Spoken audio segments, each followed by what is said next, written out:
하나님 나라 백성인 하백 여러분, 하백의 성경 아카데미에 오신 것을 환영합니다. 이 시간은 성경신학 71강 시간입니다.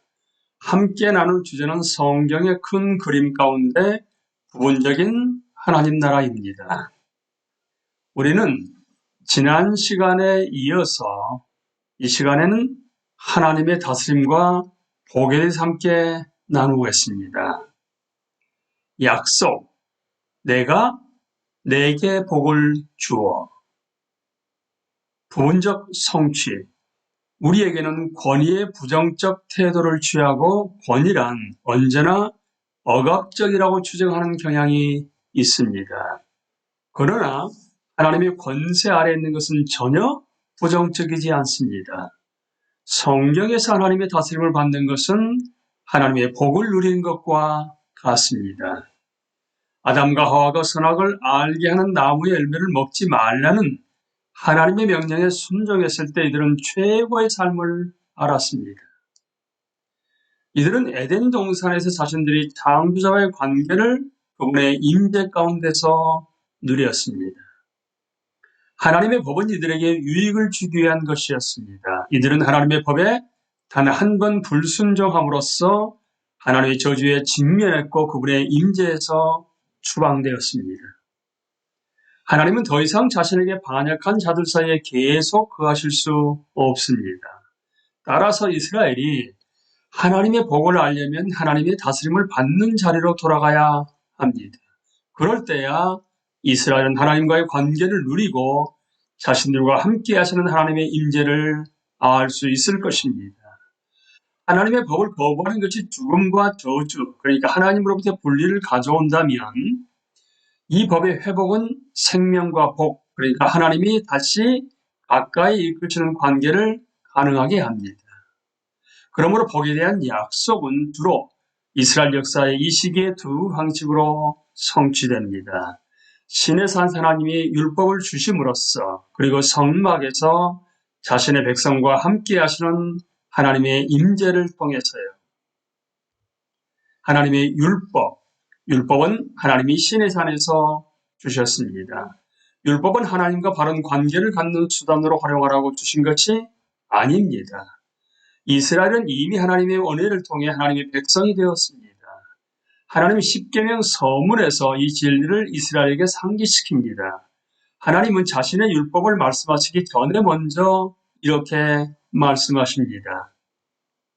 나는 너를 애굽 땅 종 되었던 집에서 인도하여 낸 내 하나님 여호와니라.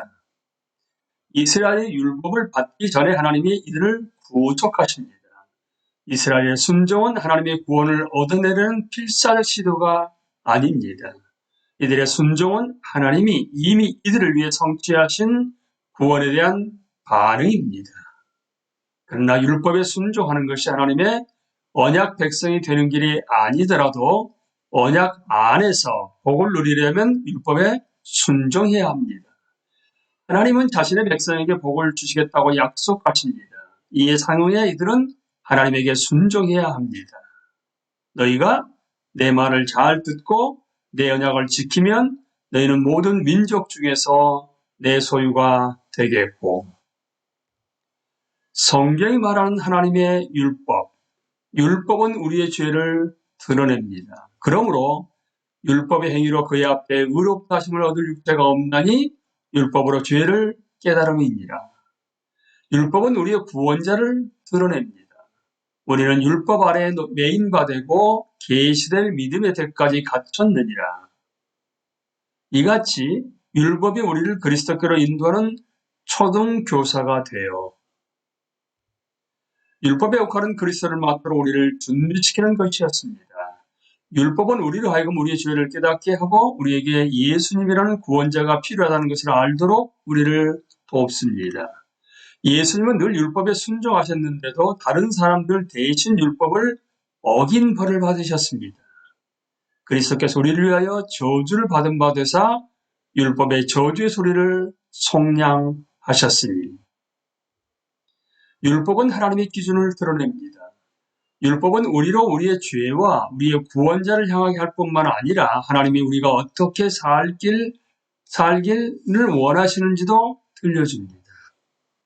예수님은 자신을 따르는 자들에게 율법에 의해 순종하라고 명하십니다. 가능할 때마다 우리는 하나님의 기준을 공적 영역, 그러니까 일터, 대학, 사회 전반에도 적용하려고 노력해야 합니다. 이스라엘은 하나님의 백성으로서 특정한 방식으로 살아야 합니다.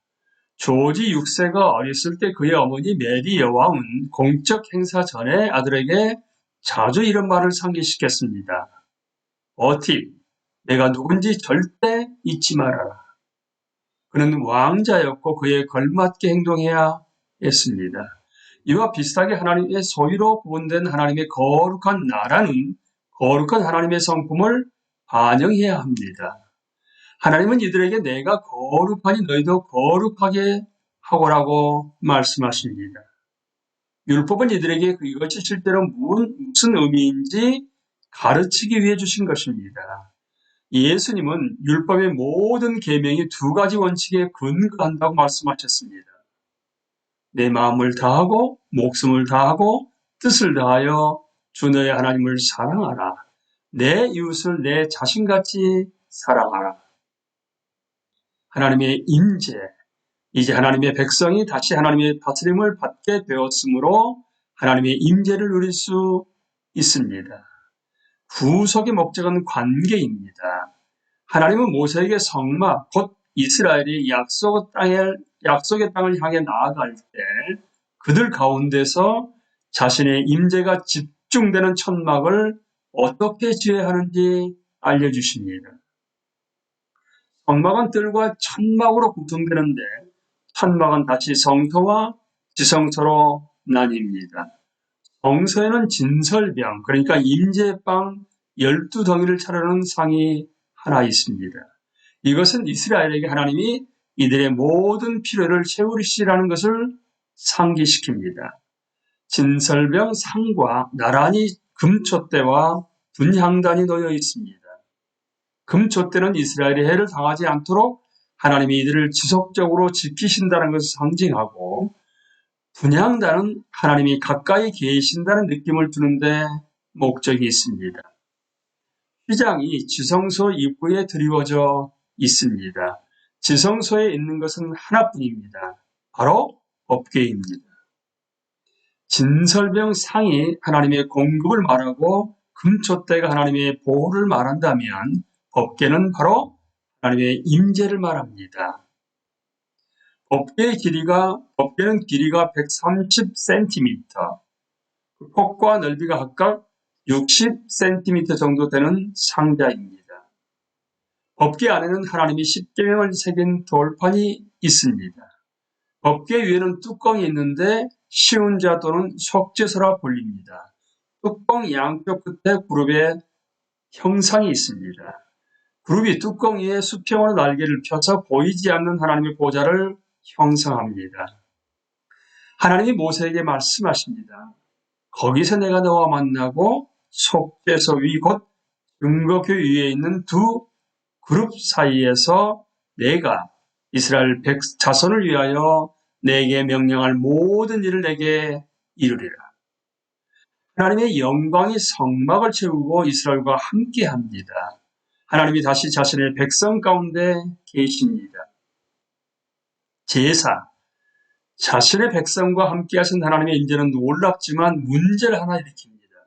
어떻게 거룩하신 하나님이 죄악된 사람들 가운데 계시면서 이들을 멸하지 않을 수 있는가?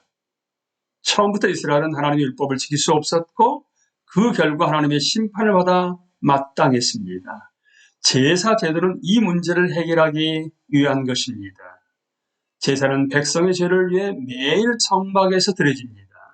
매년 돌아오는 속죄일이 있는데 이날 대제사장은 염소 2마리를 준비해야 합니다. 첫째 염소는 백성을 위한 속죄 제물로 잡아 그 피를 지성소의 속죄소에 뿌려야 합니다. 이스라엘은 그들의 죄 때문에 죽어 마땅하지만 하나님은 염소를 대속물로 주어 이들을 대신에 죽게 하십니다. 피는 죄를 위해 버린 생명을 말합니다. 육체 생명은 피에 있음이라 내가 이 피를 너희에게 주어 제단에 뿌려 너희의 생명을 위하여 속죄하게 하였느니 생명이 피에 있으므로 피가 죄를 속하느니라. 백성이 살 수 있는 것은 이 짐승이 죽었기 때문입니다. 이 대속의 결과, 그러니까 대속의 의미는 하나님과의 화했던 하나됨을 말합니다. 이 대속의 결과는 둘째 염소에게 일어난 일에서 나타납니다. 대제사장은 둘째 염소에게 손을 얹은 채 백성의 죄를 고백한 후 염소를 멀리 몰아냅니다. 이것으로 하나님 죄를 해결하셨고 따라서 계속 이스라엘과 함께 계실 수 있으셨습니다. 나온 제사. 하나님이 성막에 자신의 백성과 함께 거하십니다. 그러나 하나님의 백성은 감히 너무 가까이 가지 않습니다. 오직 한 사람만, 그것도 매년 딱 한 번 지성소에 들어갈 수 있습니다. 바로 대제사장이 속죄일의 지성소에 들어갑니다. 제사가 하나님과의 관계를 어느 정도 가능하게 해주기는 하지만 가까운 관계는 아닙니다. 제사는 결코 죄를 완전히 해결하지 못합니다. 구약의 제사는 그리스도께서 십자가에서 자신의 죽음을 통해 드릴 완전한 제사를 가리킵니다. 그리스도의 죽음의 죄를 단번에 해결합니다. 그리스도의 죽음은 결코 반복될 필요가 없습니다. 그리스도의 죽음이 그분을 믿는 모두에게 휘장 넘어 하나님의 임재로 나아가는 길을 여옵니다. 예수님이 십자가에서 돌아가실 때 하나님은 성전, 나중에 성막을 대체한 예루살렘의 영구적 건축물인 하나님의 성전 휘장을 둘로 찢으셨습니다. 이것이 갖는 상징은 강력합니다. 하나님의 임재로 나아가는 문이 이제 그곳에 들어가는 모두에게 활짝 열렸다는 의미이기 때문입니다. 우리는 예수님의 피를 힘입어서 담대하게 지성소에 들어가게 되었습니다. 예수께서는 휘장을 뚫고 우리에게 새로운 살 길을 열어주셨습니다. 그런데 그 휘장은 곧 그의 육체입니다. 성경이 말하는 제사, 그러니까 희생의 의미입니다. 성경 전체에서 하나님은 대속물을 주어 다른 사람들을 대신해 죽게 함으로써 구원하십니다. 구약 성경의 다양한 제사는 나중에 예수님이 십자가에서 죽으실 때 드리신 완전한 제사를 가리킵니다. 그러니까 한 사람을 위한 제사는 아브라함과 이삭이고요. 한 가족을 위한 제사의 희생은 유월절입니다. 한 민족을 위한 제사는 속죄입니다. 그리고 세상을 위한 제사는 바로 예수 그리스도의 죽으심입니다. 우리는 이 시간에 하나님의 다스림과 복을 함께 나누었습니다. 다음 시간에는 하나님의 처소로 넘어가도록 하겠습니다. 강의를 마칩니다. 감사합니다.